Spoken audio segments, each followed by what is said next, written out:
Vážené dámy, vážení pánové, srdečně vás zdravím z kláštera svaté Voršily. V pátek tady proběhl koncert Davida Kollera a vy jste měli možnost zúčastnit se vínomilecké soutěže a dnes tedy proběhne vylosování vašich přihlášek a ceny jsou skvělé, protože první tři, nebo respektive pátá, čtvrtá a třetí je domácí degustace našich vybraných vín.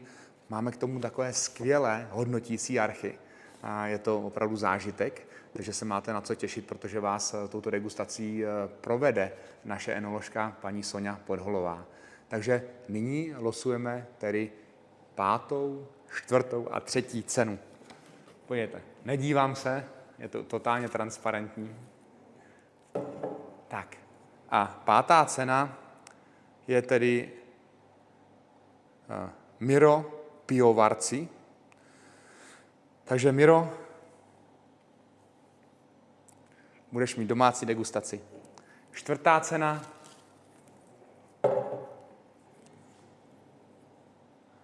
Pavel Balhárek. Vážený Pavle, spolu s přáteli si degustaci užijete.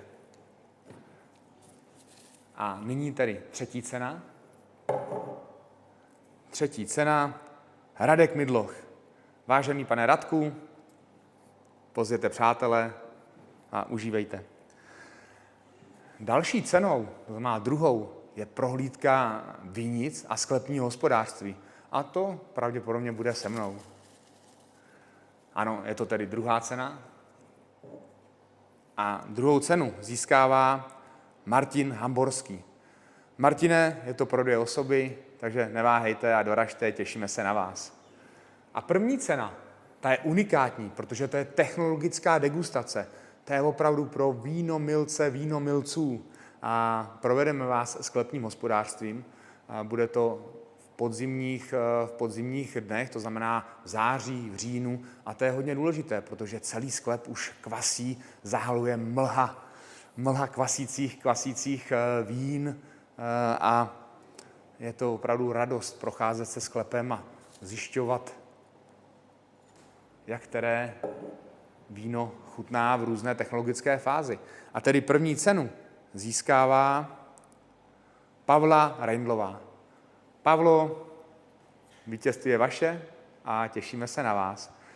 Vážené dámy, vážení pánové, děkujeme, že jste se zúčastnili soutěže, zůstaňte při nás.